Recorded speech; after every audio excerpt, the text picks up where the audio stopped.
સુંદર સવારના સર્વને જય શ્રી સ્વામિનારાયણ, જય શ્રી કૃષ્ણ. આજે આપણે એક એવા વિષય ઉપર વાત કરવા જઈ રહ્યા છીએ જે આપણા સૌના જીવનનો પાયો ગણાય છે.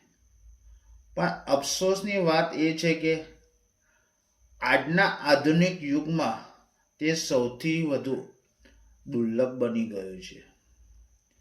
એ વિષય છે ધીરજ અને જીવનમાં આવતી ધીરજની પરીક્ષા. ઘણીવાર આપણે સાંભળ્યું છે કે ધીરજના ફળ મીઠા હોય છે. બાળપણથી સ્કૂલના વડીલો પાસે ને પુસ્તકોમાં આ વાક્ય આપણે હજારો વાર વાંચ્યું હશે. પરંતુ શું આપણે ક્યારે શાંતિથી બેસીને વિચાર્યું છે કે આ ધીરજ ખરેખર શું છે અને શા માટે કુદરત વારંવાર આપણી ધીરજની કસોટી કરે છે? આપણે જાણીશું કે સંઘર્ષના સમયમાં જ્યારે બધું વિપરીત હોય ત્યારે ધીરજ કઈ રીતે આપણું શસ્ત્ર બની શકે. સૌથી પહેલા એ સમજીએ કે ધીરજ એટલે શું. શું હાથ પર હાથ ધરીને બેસી રહું એટલે ધીરજ? ના, બિલકુલ નહીં. ધીરજ એટલે માત્ર રાહ જોવું નથી. રાહ જોતી વખતે તમારું મનોબળ ને વ્યવહાર કેવો રાખો છો તેને ધીરજ કહેવાય છે. જ્યારે તમે કોઈ બસ સ્ટેન્ડ પર બસની રાહ જુઓ છો ને સતત ઘડિયાળ જોયા કરો છો, અકળામણ કરો છો, ડ્રાઈવરને ગાળો આપો છો, તો તમે રાહ તો જોઈ રહ્યા છો પણ તમારામાં ધીરજ નથી. બીજી બાજુ એક ખેડૂત જમીનમાં બીજ વાવે છે. તે રોજ જઈને જમીન ખોદીને જોતો નથી કે બીજ ઉગ્યું છે કે નથી. તેને શ્રદ્ધા છે, વિશ્વાસ છે કે યોગ્ય સમયે યોગ્ય ઋતુમાં અંકુર જરૂરથી ફૂટશે. પોતાની મહેનત ચાલુ રાખે છે. પાણી પીવાનું, ખાતર નાખવાનું, પણ પરિણામ માટે કુદરત ઉપર ભરોસો રાખે છે. આનું નામ ધીરજ. ધીરજ એ નિષ્ક્રિયતા નથી. ધીરજ એ સક્રિય શ્રદ્ધા છે. ધીરજ એ સ્વીકાર છે. દરેક વસ્તુને એક ચોક્કસ સમય હોય છે.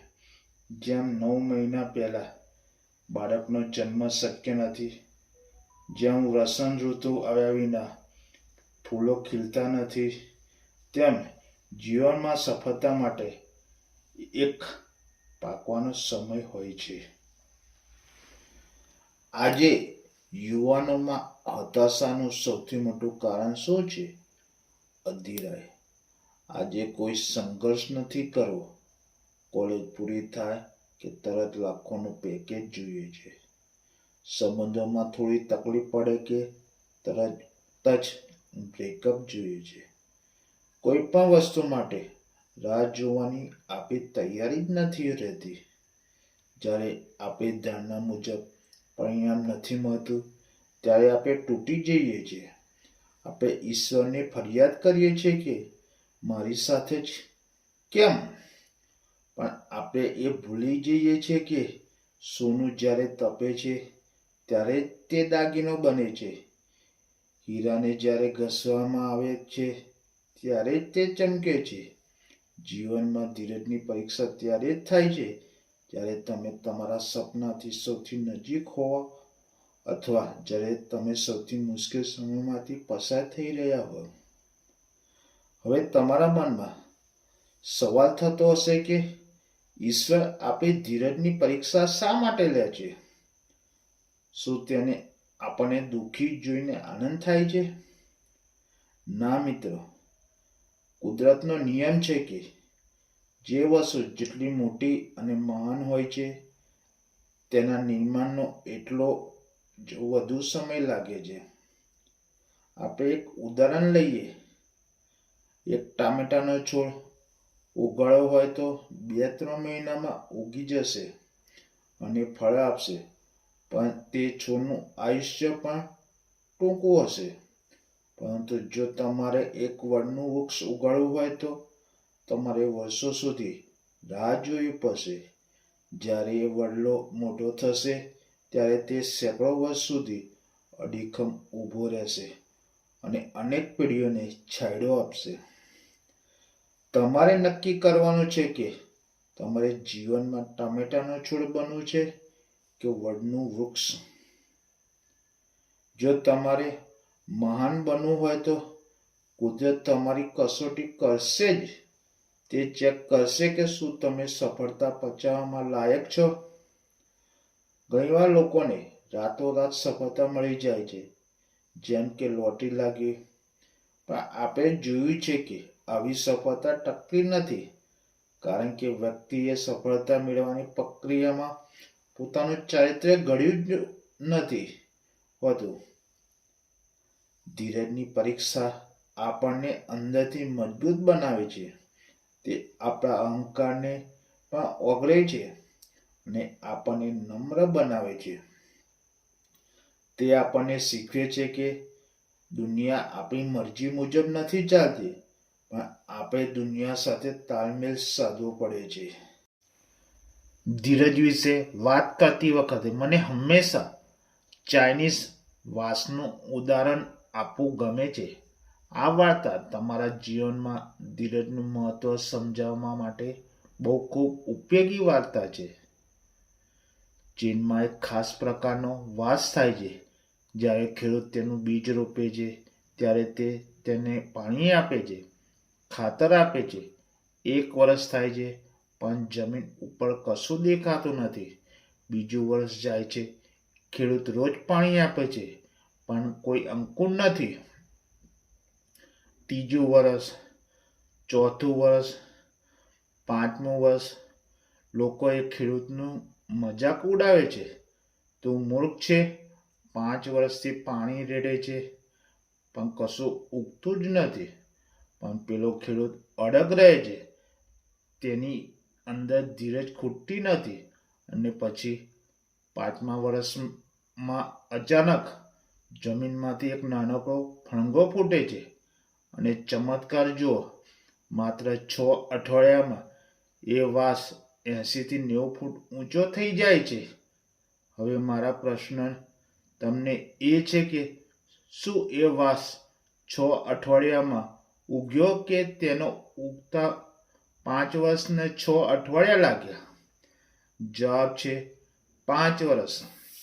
કારણ કે પેલા 5 વર્ષ દરમિયાન જ્યારે જમીનની ઉપર કશું દેખાતું નહોતું, ત્યારે એ વાસ જમીનની નીચે પોતાના મૂળિયા મજબૂત કરી રહ્યો હતો. તેને ખબર હતી કે 90 ફૂટ ઊંચા માટે પાયો મજબૂત હોવો જોઈએ. જો તેને મૂળિયા જમાવ્યા વગર ઉગવાની ઉતાવળ કરી હોત તો તે પડી ગયો હોત. મિત્રો, આપણા જીવનમાં પણ આવું જ છે. જ્યારે તમે સખત મહેનત કરતા હો ને પરિણામ ન દેખાતું હોય, ત્યારે સમજવું કે તમે તમારા મૂળિયા મજબૂત કરી રહ્યા છો. તમારી ધીરજની પરીક્ષા ચાલી રહી છે. જે દિવસે તમે તૈયાર થઈ જશો, સફળતાની વાસની જેમ ગગનચુંબી ઊંચાઈએ પહોંચી જશો. જીવનના અલગ અલગ તબક્કે ધીરજની પરીક્ષા અલગ અલગ રીતે થાય છે. કહેવાય છે કે ગુસ્સો એવો પવન છે જે બુદ્ધિના દીવાને ઉલવી નાખે છે. સંબંધોમાં જ્યારે ઝઘડા થાય ત્યારે સામેવાળાની વાત સાંભળવામાં ધીરજ, પોતાની જાતને શાંત રાખવાની ધીરજ એ જ સંબંધોને તૂટવા બચાવે છે. જે ઘરમાં ધીરજ છે ત્યાં હંમેશા શાંતિ હોય છે. મા બાપ તરીકે બાળકો સાથે અને સંતાન તરીકે વૃદ્ધ મા બાપ સાથે ધીરજ રાખવી એ પ્રેમનું શ્રેષ્ઠ સ્વરૂપ છે. બીમારી કે દુઃખમાં ધીરજ જરૂર રાખવી. શરીર જ્યારે સાથ ના આપતું હોય, લાંબી બીમારી હોય, ત્યારે ધીરજ રાખવી સૌથી અઘરી છે. પણ યાદ રાખજો, આ સમય પણ વીતી જશે. પીડામાં જે વ્યક્તિ હસતા મુખે ધીરજ રાખી શકે છે તેને દુનિયાની કોઈ તાકાત હરાવી શકતી નથી. જીવનમાં કારકિર્દીમાં પણ ધીરજ જરૂરી છે. મિત્ર, તમે થોમસ એડિસન, જેમને બલ્બની શોધ કરી કહેવાય છે, તેઓએ 10,000 વખત નિષ્ફળ ગયા હતા. કોઈએ તેમને પૂછ્યું કે તમને નિરાશા નથી થતી? ત્યારે એડિસને કહ્યું હતું, હું નિષ્ફળ નથી ગયો. મેં માત્ર એવા 10,000 રસ્તા શોધ્યા છે જેનાથી બલ્બ નથી બનતો. આ છે ધીરજની પરાકાષ્ઠા. આજે જો એડિસને ધીરજ ન રાખી હોત તો કદાચ આપણું જીવન અંધારામાં હોત. હવે ધીરજ કેવી રીતે કેળવવી? હવે પ્રશ્ન એ થાય છે કે આપણે મનુષ્ય છીએ, આપણું મન ચંચળ છે, તો આવા કઠિન સમયમાં ધીરજ કેવી રીતે ટકાવી રાખવી? તો સૌથી પહેલા સ્વીકારનો ભાવ. પરિસ્થિતિ જેવી છે તેને સ્વીકારી લો. જે વસ્તુ તમારા હાથમાં નથી તેની ચિંતા કરીને તમે માત્ર તમારું લોહી બાળશો. ટ્રાફિક જામ હોય તો હોર્ન મારવાથી ટ્રાફિક ખુલવાનો નથી. શાંતિથી સંગીત સાંભળો અથવા કંઈક વિચારો. સ્વીકાર ધીરજનું પહેલું પગથિયું છે. હંમેશા મોટા ચિત્રને જુઓ. આજે જે સમસ્યા પહાડ જેવી લાગે છે, 5 વર્ષ પછી તેનું કોઈ જ મહત્વ હોતું નથી. જ્યારે તમે જીવનને વિશાળ દ્રષ્ટિકોણથી જુઓ છો ત્યારે વર્તમાનમાં તકલીફો નાની લાગે છે. જીવનમાં શ્રદ્ધા રાખો, જેના ઉપર પણ તમને વિશ્વાસ હોય. ઈશ્વર, કુદરત કે તમારી જાત. એવો વિશ્વાસ રાખો કે જે કંઈ પણ થઈ રહ્યું છે તે સારા માટે થઈ રહ્યું છે. ઈશ્વર ક્યારેય મોડો નથી હોતો ને ક્યારેય વહેલો નથી હોતો. તે હંમેશા સમયસર હોય છે. સરખામણી કરવાનું બંધ કરો. દુઃખનું મૂળ સરખામણી છે. પહેલાને તો આટલી જલ્દી સફળતા મળી ગઈ અને હજી અહીં જ છું. દરેકની ટાઈમલાઈન અલગ છે. સૂર્ય દિવસે ચમકે છે ને ચંદ્ર રાત્રે. બંને પોતાના સમય છે. તમારી સરખામણી બીજા સાથે કરીને ધીરજ ન ગુમાવો. આપણા શાસ્ત્રોમાં પણ ધીરજનો પાઠ ભરેલો છે. વિચારો મર્યાદા પુરુષોત્તમ શ્રી રામની સ્થિતિ. જે સવારે તેમનો રાજ અભિષેક થવાનો હતો, રાજા બનવાના હતા, એ જ સવારે તેમને 14 વર્ષનો વનવાસ મળ્યો. એક ક્ષણમાં મહેલમાંથી જંગલમાં. શું રામને ગુસ્સો થયો નહીં હોય? શું તેમને ધરણા કર્યા? ના, તેમને સ્મિત સાથે પિતાની આજ્ઞા સ્વીકારી. 14 વર્ષ સુધી વનવાસ ભોગવ્યો.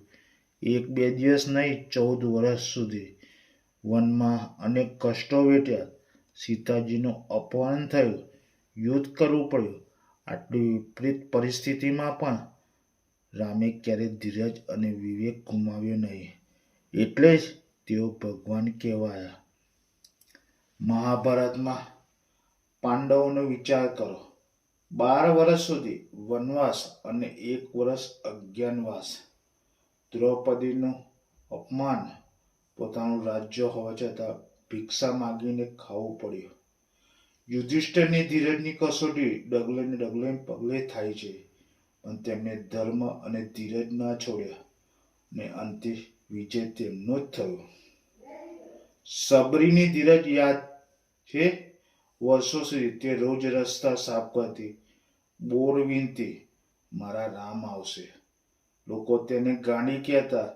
વૃદ્ધ થઈ ગઈ, શરીર ધ્રુજવા લાગ્યું, પણ આશા અને ધીરજ ન છૂટી ને અંતે રામ આવ્યા. સબરીની ધીરજની કિંમત ઈશ્વર સ્વયં ચાલીને તેના આંગણે આવીને ચૂકવી. આ ઉદાહરણો પુરાણના પાનાઓમાં માત્ર વાંચવા માટે નથી, પણ તેમાંથી પ્રેરણા લઈ આપણા જીવનમાં ઉતારવા માટે છે. તમે ક્યારે નદીને પથ્થર કાપતા જોઈ છે? નદી પથ્થરને પોતાની તાકાત નથી તોડતી, પણ પોતાની સાતમાપૂર્ણ ધીરજથી તોડે છે. નદીનું પાણી સતત વહેતું રહે છે. પથ્થર ગમે તેટલો કઠણ હોય, સમય જતાં પાણીના પ્રવાહમાં તે ઘસી નાખે છે, રસ્તો કરી લે છે. મિત્રો, જીવનમાં સમસ્યાઓ પથ્થર જેવી કઠણ હોઈ શકે છે, પણ તમારે પાણી જેવું બનવું પડશે. ધીરજપૂર્વક સતત પ્રયત્ન કરતા રહો, રસ્તા આપોઆપ થઈ જશે. જે અટકી જાય છે તે રહી જાય છે. જે ધીરજ રાખીને ચાલતું રહે છે તે સમૃદ્ધિને પામે છે. મિત્રો, પ્રવચનના અંત તરફ આગળ વધતા એટલું ચોક્કસ કહીશ કે ધીરજની પરીક્ષા કડવી હોય છે, પણ તેનું ફળ અમૃત જેવું મીઠું હોય છે. જ્યારે તમે ધીરજની પરીક્ષા પાસ કરો છો, ત્યારે તમને માત્ર સફળતા જ નથી મળતી, પણ તમને એક એવું વ્યક્તિત્વ મળે છે, સ્થિતપ્રજ્ઞ હોય છે. તમે નાની નાની વાતોમાં વિચલિત થતા નથી. તમે જીવનને તેની સાચી સુંદરતા માણી શકો છો. આજે તમે જે કંઈ પણ સંઘર્ષ કરી રહ્યા હો, કદાચ તમે નોકરી શોધી રહ્યા હો, કદાચ તમે દીવામાં ડૂબેલા હોય, કદાચ તમે પ્રિયજન ગુમાવ્યા હોય, કદાચ સપનું તૂટ્યું હોય, હું તમને હાથ જોડીને વિનંતી કરું છું, હાર માનશો નહીં.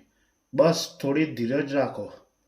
રાત ગમે તેટલી લાંબી આવે, અંધારી હોય, સૂર્યોદય તો નિશ્ચિત છે. એક સુંદર પંક્તિ યાદ આવે છે.